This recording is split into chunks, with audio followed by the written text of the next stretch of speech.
السلام علیکم ورحمۃ اللہ وبرکاتہ۔ الحمد للہ رب العالمین والعاقبۃ للمتقین والصلاة والسلام علی رسولہ الکریم۔ فاعوذ باللہ من الشیطان الرجیم، بسم اللہ الرحمن الرحیم۔ لقد کان لکم فی رسول اللہ اسوۃ حسنہ۔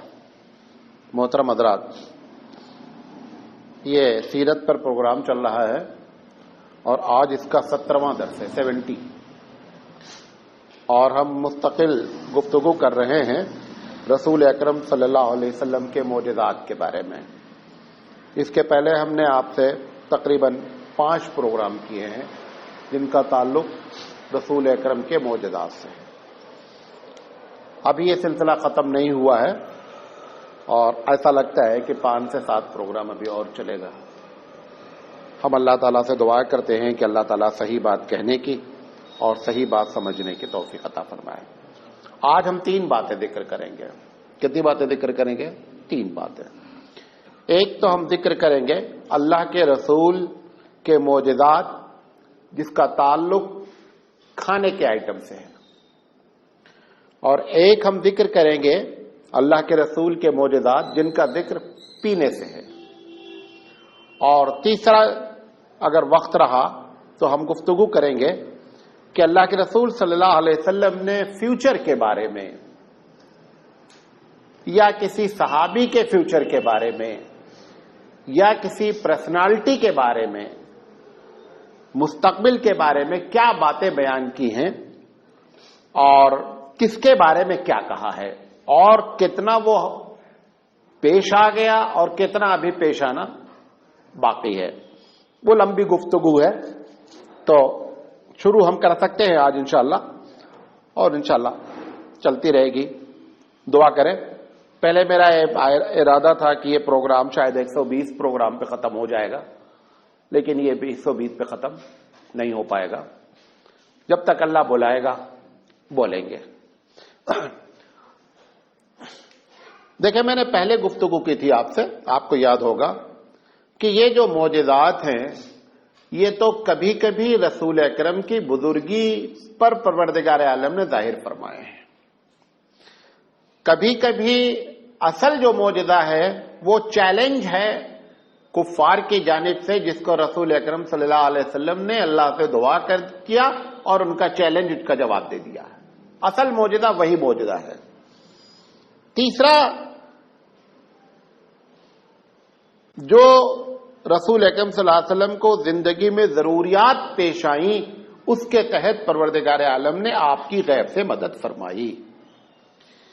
یہ جو کھانے اور پینے کے معجزات ہیں، خاص کر پینے کے، آپ کو معلوم ہے کہ یہ اس علاقے پر جتنی بھی دنیا کی سپر پاور طاقتیں رہیں، انہوں نے کبھی بھی قبضہ کرنے کی کوشش نہیں کی۔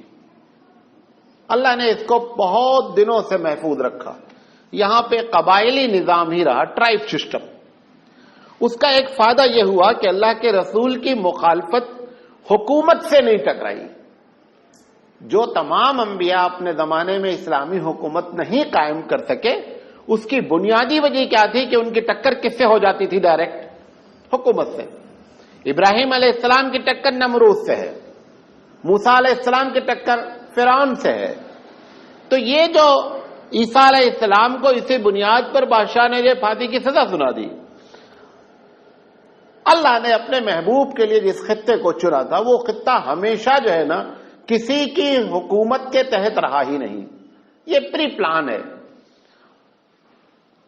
مولانا علی میاں ندوی رحمۃ اللہ علیہ لکھتے ہیں کہ پروردگار عالم نے جس علاقے میں حضور کو بھیجنا چاہا تھا، پہلے سے اس علاقے کو ان تمام چیزوں کے ذریعے کیا ہے؟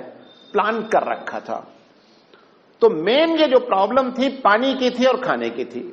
تو کوئی سپر پاور، جیسے 2 سپر پاور حضور کے زمانے میں تھی، ایک ایران تھا اور ایک روم تھا، یہ دونوں بھی اس علاقے پر قبضہ نہیں کرنا چاہتے تھے، کیونکہ قبضہ تو اس علاقے میں کیا جاتا ہے کہ سینٹرل گورنمنٹ کو اسٹیٹ گورنمنٹ سے فائدہ حاصل ہو۔ سینٹرل گورنمنٹ خوب خرچہ کرے تو فائدہ کیا ہوا؟ انکم کا کوئی ذریعہ ہی نہیں۔ تو یہاں پانی کھانے کا مسئلہ تھا، لہذا کوئی یہاں آنا چاہتا ہی نہیں تھا۔ تو اللہ کے رسول صلی اللہ علیہ وسلم کے ساتھ بھی یقینی بات ہے کہ یہ چیلنج آیا تو پروردگار عالم نے مختلف اوقات پر اپنے رسول کی مدد فرمائی. پھر اللہ کے رسول نے دعا فرما دیا. ابراہیم علیہ السلام کی دعا کا نتیجہ، ان دونوں کی دعاؤں کا نتیجہ کہ آج اس علاقے میں اتنی چیز کھانے کی ہے کہ آپ تصور نہیں کر سکتے. عرب دنیا میں جتنا اچھا کھانا کھایا جاتا ہے یورپ تصور نہیں کر سکتا. اور ایک ایک چیز 50 کنٹری کی موجود ہوتی ہے. آپ کو جس کنٹری کی 25 پسند ہے. ابھی آپ کو مٹن کھانا ہے، ابھی ہندوستان میں اگر آپ مٹن، چائنا کا مٹن کھانا چاہیں تو آپ نہیں کھا سکتے. آپ کو ہر حال میں اپنے علاقے کا مٹن کھانا ہے، چاہے اس میں بدبو آ رہی ہے اور چاہے نہیں آ رہی ہے. آپ یقین نہیں کریں گے، بڑی بڑی سپر مارکیٹوں میں، اربوں میں مختلف کنٹریز کے مٹن لگے ہیں. آپ کو کیا چاہیے اس کنٹری کا، وہ اس علاقے میں جہاں کچھ نہیں پیدا ہوتا. یہ اللہ کی مہربانی ہے. یہی ابراہیم علیہ السلام کی دعا ہے کہ پروردگار عالم ان کو رزق مہیا فرما. آپ حیرت کریں گے، ریگستان ہے، دور دور تک شہر کے بعد نکل جائیں تو لگتا ہے کہ تا حد نظر کوئی ہریالی نام کی چیز نہیں ہے. سبزی مارکیٹ میں گھس جائیں تو ہبلی کی سبزی مارکیٹ فیل ہے. اتنی ہری چیزیں مہیا ہوتی ہیں کہ آپ تصور نہیں کر سکتے ہیں. ہم لوگوں، حالانکہ ہم لوگ تو ایسے علاقے کے رہنے والے ہندوستان کے، یہاں سبزی پیدا ہوتی ہے، پتیوں کے بہت سے آئٹم پیدا ہوتے ہیں، اس کے باوجود سلاد کھانے کا ہمارا کوئی کانسیپٹ نہیں. ہم بہت سلاد کھا لیے تو کیا کر لیے، ٹماٹر اور پیاز ڈال کے کچمبر بنا لیے، کھا لیے. آپ یقین نہیں کریں گے، عرب بغیر سلاد کے کھانا ہی نہیں کھاتا.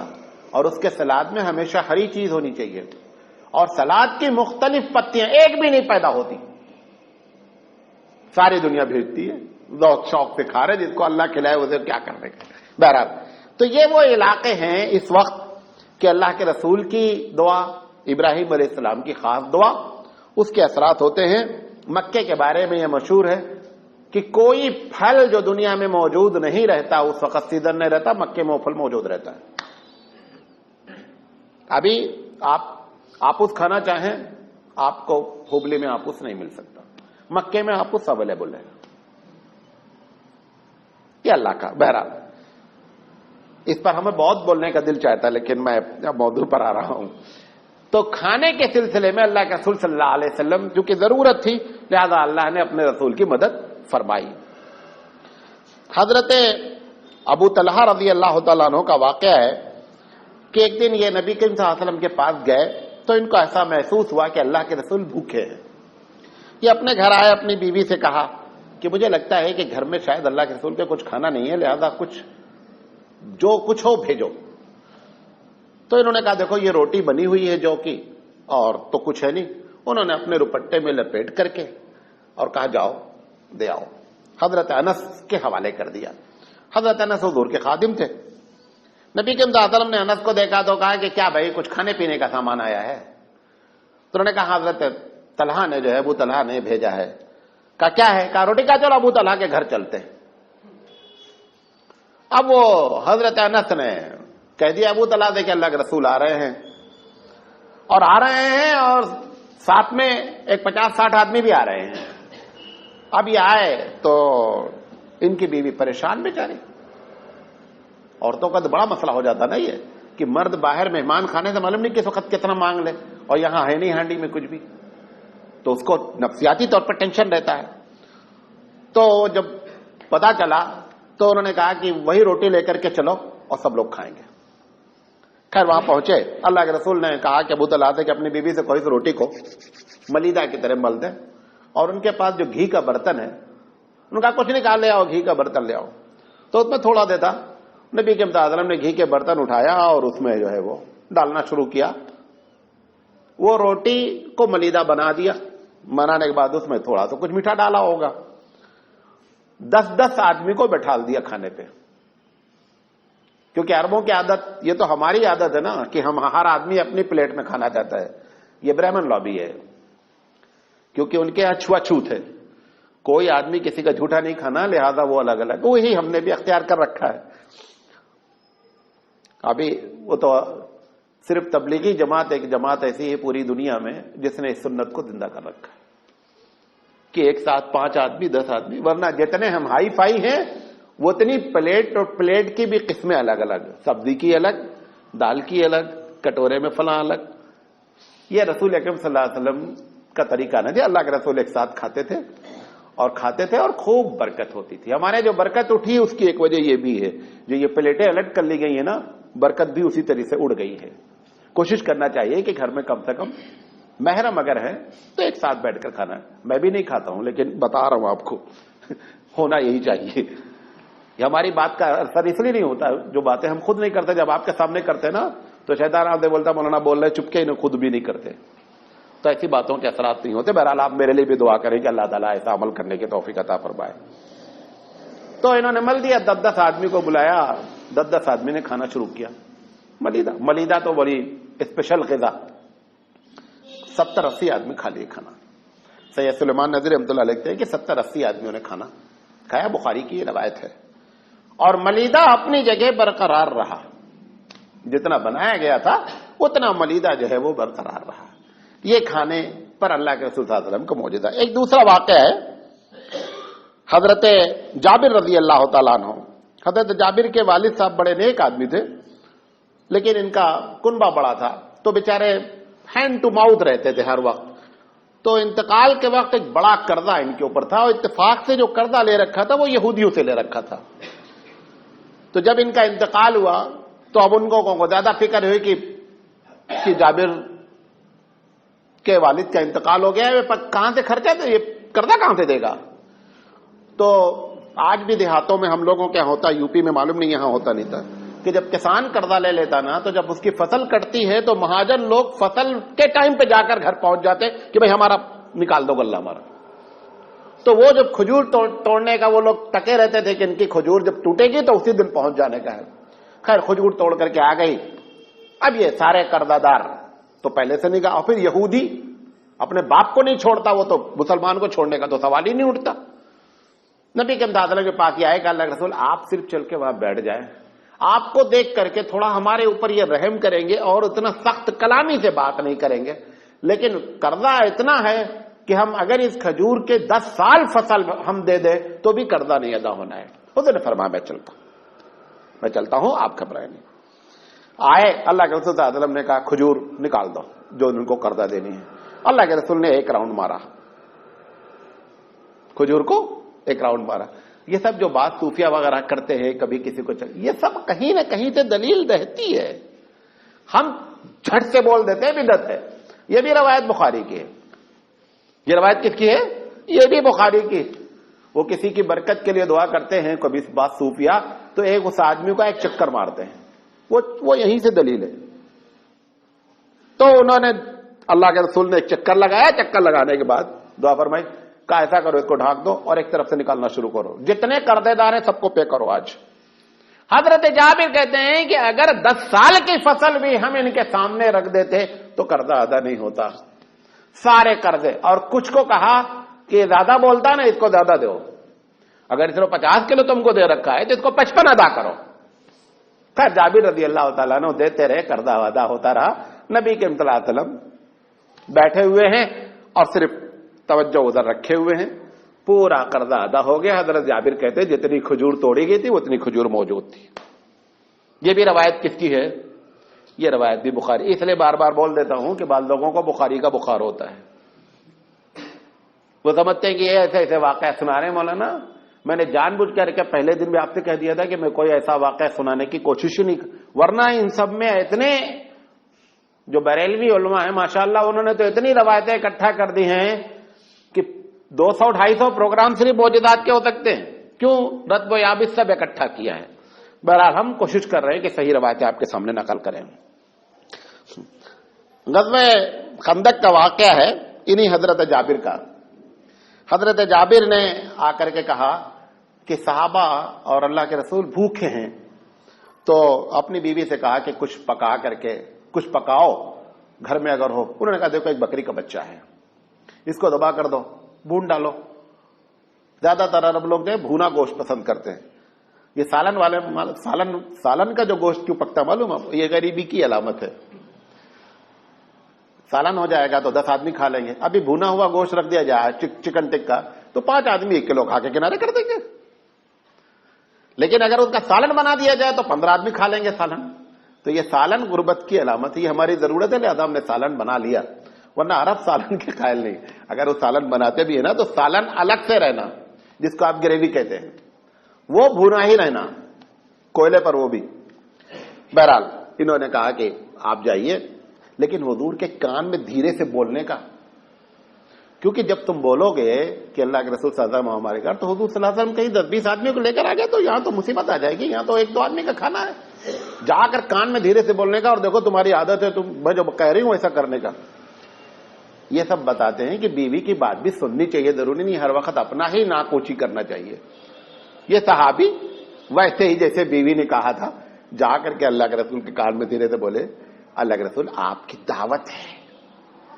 اور یہاں تو بھوک کا معاملہ تھا ہی, لوگ پیٹ میں پتھر باندھے ہوئے تھے, کیا کہتے ہیں خندق کا واقعہ ہی ہے.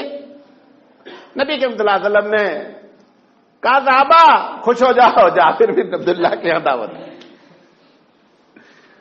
اب ان کے حواس باختہ ہو گئے کہ ہم تو پہلے ہی وہاں وارننگ ملی ہے ہوم منسٹر کی طرف سے کہ دیکھو حضور صلی اللہ علیہ وسلم کو بلا کے لے کر آنے کا, سب کو نہیں لانے کا. حضور صلی اللہ علیہ وسلم نے اعلان کر دیا کہ چلو بھائی جابر بن عبداللہ کے یہاں دعوت ہے. اب ایک آدمی بھوکا ہو اور پھر دعوت ہو تو وہ کیسا دوڑے گا, کیسا جائے گا؟ تو یقین اللہ کے رسول صلی اللہ علیہ وسلم ساروں کو لے کر کے آئے. کہا دیکھو اتنا کرنا کہ وہ جو روٹی ہے جو پکانے جا رہے ہیں, جب تک میں نہیں پہنچنا پکانا شروع نہیں کرنا, اور وہ جو گوشت ہے اس کو ڈھانکے رکھنا, جب تک میں نہیں پہنچوں تب تک اسٹارٹ نہیں کرنا. یہ آ کر کے بیوی سے بتا دیے, فوج آ رہی ہے پوری, اندازہ ہے کہ 1300 آدمی, ایک روایت میں ہے کہ 1000 آدمی, 1000 سے کم نہیں تھے. بہرحال آئے, یہ آٹا گوندا ہوا تھا. اللہ کے رسول صلی اللہ علیہ وسلم نے اپنا لعاب مبارک نکالا اور اسی آٹے میں گوند دیا. کہا بیگم تھے, عبداللہ بن جابر تھے, آپ نے بیگم سے شروع کرے پکانا اور اس کو ڈھانکے رہیں تھوڑا سے. آپ نے دیکھا ہے وہ باورچی, وہ کپڑا ڈھانکے رہتا ہے کہ گلوئی نکالتا رہتا ہے. اس کی 2 وجہ ہے, گرچہ اسے نہیں معلوم ہے, لیکن اس کے باپ دادا نے جو کیا ہوگا اس کے پیچھے یہی راز ہے. دوسرا راز یہ ہوتا ہے کہ وہ ڈھانکے رہنے سے کیا ہوتا ہے کہ آٹے کے اوپر پپڑی نہیں پڑتی ہے, آٹا جو ہے وہ نرم رہتا ہے. ایک میں نے پٹھان سے پوچھا کہ کیوں ڈھانکے رہتے ہو, تو پٹھان جاہل بھی بہت ہوتا اور بعض بڑے دیندار بھی ہوتے. دونوں کہا نہیں, اللہ کے رسول صلی اللہ علیہ وسلم نے کہا برکت ہوتی ہے اسے ڈھانک کے پکانے سے, اس لیے ہم لوگ ڈھانک کر پکاتے ہیں اور اس میں سے لوئی کاٹتے رہتے ہیں. اور یہ تو حدیث ہے نا صراحتن کہ گن گن کے رکھو گے تو گن گن کر اوپر والا دے گا. ہم بغیر گنے رکھتے ہی نہیں, اسی لیے گن گن کے ملتا رہتا, اور جو گن کے نہیں رکھتا اور اللہ کے رسول کی حدیث پر اس کے خوب برکت ہوتی ہے. کئی ایسے واقعات ہیں صحیح حدیثوں میں, بخاری وغیرہ میں واقعات ہیں کہ اللہ کے رسول صلی اللہ علیہ وسلم, بعض حضرت عائشہ خود فرماتی ہیں کہ ہم ایک برتن تھا اس میں سے آٹا نکالتے رہتے پکا رہے تھے. ایک دن ہم نے اسے کہا بری رہتے کہ لے کر کے آؤ دیکھیں کتنا ہے. انہوں نے آ کر کے دیکھا, اس کے بعد وہ ختم ہو گیا. اللہ کے رسول صلی اللہ علیہ وسلم نے بات کے بارے میں بتایا کہ اگر آپ اس کو چیک نہیں کرتے تو ایسے ہی چلتا رہتا. بہرحال انہوں نے آٹا پکانا شروع کیا, روٹی پکاتی گئی. اب بہت اور بھی عورتیں شامل ہو گئی, 1000 آدمی کو کھلانا تو مذاق بات نہیں ہے نا, اور بھی عورتیں شامل ہو گئی ہوں گی. بہرحال پکاتی گئی, گوشت دیا جاتا رہا, کھاتے رہے. 1000 آدمی کھانا کھا چکے. جب کھا چکے تو حضرت جابر بن عبداللہ کہتے ہیں کہ آٹا جتنا گوندا گیا تھا وہ اتنا ہی موجود تھا. یہ روایت بھی بخاری کی ہے. یہ روایت بھی کس کی ہے؟ یہ روایت بھی بخاری کی ہے. اچھا, حضرت انس رضی اللہ تعالی عنہ کی والدہ ام سلیم ہیں, تو انہوں نے کوئی تھوڑی سی چیز پکائی, بہت پیار کرتی تھی نبی صلی اللہ علیہ وسلم تو بڑی محبت تھی ان کو. تو انہوں نے سوچا کہ اچھی چیز ہے اللہ کے رسول کو بھی دے دیں. یہ تو ہم لوگوں کی عادت ہے نا کہ ہم بہت زیادہ ہوگا تو دعوت دیں گے. اسلامی تہذیب یہ ہے کہ آدمی اپنے پڑوسی کو ضرور دیتا رہے. اللہ کے رسول نے فرمایا کہ سالن اگر کم ہے تو پانی ڈال دو لیکن پہنچاؤ. اگر تم نے پایا پکایا ہے, کھربی ڈالی ہے, تو اس کو بھی کیا کرو اپنے پڑوسی میں. یہ لوگ سمجھتے نہیں, اتنی زیادہ محبت بڑھتی ہے کھانے کے لین دین سے کہ جس کا آپ تصور نہیں کر سکتے ہیں. یہ سب ہمارے اوپر بے برکتی اللہ کے رسول کے طریقے کے چھوڑنے کی ہے. ہم ہائی فائی بننا چاہتے ہیں, ایڈوانس بننا چاہتے ہیں, اس لیے ایڈوانس تو بن جاتے ہیں, برکت بھی پیچھے سے کیا ہوتی ہے, کھڑکی کھولے ہوئے وہ چلی جاتی ہے ادھر سے, برکت نصیب نہیں ہوتی ہے.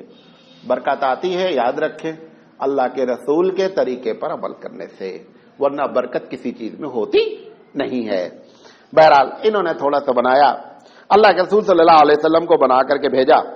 نبی کریم صلی اللہ علیہ وسلم کے پاس اصحاب صفہ کی ایک ٹیم تو رہتی تھی بیچاروں کی, کیونکہ انہوں نے تو اپنے لائف کو ڈونیٹ کر رکھا تھا, اللہ کے رسول کے لیے وقف کر رکھا تھا. اللہ کے رسول نے اس وقت 40 آدمی موجود تھے, سب کو بلا لیا, آ جاؤ بھائی. اب وہ تھوڑا سا کھانا حضور صلی اللہ علیہ وسلم نے اس کو ہلکا سا رکھ دیا اور ایک پلیٹ میں رکھ کر کے 10 آدمی کو ڈال دیا, کہا 10 آدمی پہلے کھاؤ, فارغ ہو جاؤ. ڈالنے کے ہاتھ ڈال نکال رہے, کھا رہے, ڈالنے کوئی میٹھی چیز تھی, کھا رہے ہیں. جب فارغ ہو گئے کہا دوسرے 10 آ کے بیٹھ کے کھاؤ. ایسے 40 آدمیوں نے کھانا کھایا, تقریباً 39 سے 40 آدمیوں نے. اور حضرت انس فرماتے ہیں جو ہماری والدہ نے بھیجا. اور یہ مزے کی بات دیکھو, جو قوم کا قائد ہے, جو وہ سب سے آخر میں کھاتا. ہمارا بس کیا ہے, پہلے مولانا صاحب کھا لینے کا ہے. جب کبھی دعوت ہوتی کہ سب سے پہلے کس کو کھلاتے, مولانا کو کھلاتے ہیں. سب سے پیٹو یہ ہے, کس کو سب سے پہلے کھلاتے. یہ الگ بات ہے, لوگ احترام میں کھلاتے ہیں, ایسا نہیں ہے مذاق کرو, لیکن احترام میں کھلاتے. لیکن اگر کہیں اللہ کے رسول صلی اللہ علیہ وسلم عموماً جب کبھی ایسا واقعہ پیش ہے تو آپ نے سب سے آخر میں کھایا ہے. سب سے آخر میں آپ وہ جو بچ جاتا تھا وہ کھاتے تھے, اور جب تک تب لوگ فارغ ہو جاتے تھے. بہرحال حضرت زینب, دوسرا واقعہ بہن, یہ روایت بھی بخاری کی ہے. کس کی ہے, بخاری کی ہے. حضرت زینب رضی اللہ تعالیٰ عنہ سے جب حضور نے نکاح کیا تو یہی حضرت انس رضی اللہ تعالیٰ عنہ کی والدہ ہیں. انہوں نے سوچا کہ نئی نئی شادی ہوئی ہے تو کچھ پکا کے بھیجنا چاہیے, اور اللہ کے رسول صاحب لوگ بھی ہیں تو سبھی لوگ کھا لیں گے. تو انہوں نے ویسے ہی اپنا 5-7 آدمی کا بنا کر کے بھیجا. حضور کے ساتھ 300 آدمی تھے. اب شادی بھی ہے تو شادی والے کو خوشی بھی ہے, تو لہذا وہ سب کو بلا لیا, اللہ کے رسول صاحب نے سب کو بلا لیا. یہ گوشت یہ ہریسا ٹائپ کوئی چیز تھی, نمکین چیز تھی. بہرحال نبی کے مزاج نے سب کو بلایا, 300 آدمی کو ٹیم بنا دیا, ایک پلیٹ میں رکھ کر کے ٹیم بنا دیا. 15-15 20-20 لوگ پلیٹ میں کھاتے رہے. 300 لوگ فارغ ہو گئے, اور جو انہوں نے بنا کر کے بھیجا تھا آخر میں بچا, اللہ کے رسول صلی اللہ علیہ وسلم نے اپنے قریبی لوگوں کو بیٹھ کر کے کھلایا. یہ روایت مسلم شریف کی ہے. کس کی ہے, مسلم شریف کی ہے. حضرت ابو ہریرہ کا بڑا دلچسپ واقعہ ہے. حضرت ابو ہریرہ رضی اللہ تعالیٰ عنہ ایک دن بہت بھوکے تھے بیچارے. تو انہوں نے مسجد سے جب نکلے تو ابو ہریرہ رضی اللہ تعالیٰ عنہ نے ابو بکر سے ایک مسئلہ پوچھا. مسئلہ اس غرض سے پوچھا کہ میں بھوکا ہوں, جب بات کروں گا تو ہماری بھوک کا اظہار ہو جائے گا, معلوم ہو جائے گا کہ میں بھوکا ہوں. تو ابو بکر بولیں گے چلو ہمارے ساتھ, چلو بھائی چلو کھانا کھاؤ. یہ کہتے ہیں کہ جو میں نے مسئلہ پوچھا مجھے ضرورت نہیں تھی مسئلے کی, میں جانتا تھا مسئلہ. میں ہونا کر کو پوچھا کہ اگر محسوس کر لیے تو کچھ کھانے کو مل جائے گا, لیکن اتنی بھی ہمت نہیں تھی. حالانکہ آپ اندازہ کریں یہ صحابہ وہ ہیں جو بڑے کلوز بھی ہیں, لیکن غیرت بھی اپنی جگہ برقرار ہے. بہت قریبی دوست بھی ہیں, جان دینے کے لیے تیار ہیں, لیکن ان سے یہ کہنے کے لیے غیرت نہیں کہہ رہی کہ آج میں بھوکا ہوں اور کھلا دو کھانا. ابو ہریرہ رضی اللہ تعالیٰ عنہ نے سے مسئلہ پوچھا, وہ مسئلہ بتاتے بتاتے اپنے گھر تک پہنچے. جب گھر آئے کہا اچھا ابو ہریرہ السلام علیکم, انہوں گھر میں چلے گئے. اب یہ بیچارے اتنا جو چل کر آئے بھوک میں وہ بھی ڈنڈ ہو گیا. پھر جا کر کے بیٹھ گئے. تھوڑی دیر کے بعد حضرت عمر نکلے تو نے سوچا کہ یہ آدمی نباز ہے, چلو ان سے مسئلہ پوچھتے. ان سے ایک مسئلہ پوچھا, یہ بھی اپنا ماشاءاللہ مسئلہ بیان کرتے کرتے ساتھ میں چلتے گئے. اب ابو ہریرہ کوئی توجہ سے تو سن رہے, ان کو تو بھوک لگی بیچارے کو, اور مسئلہ وہ پہلے سے جان رہے ہیں.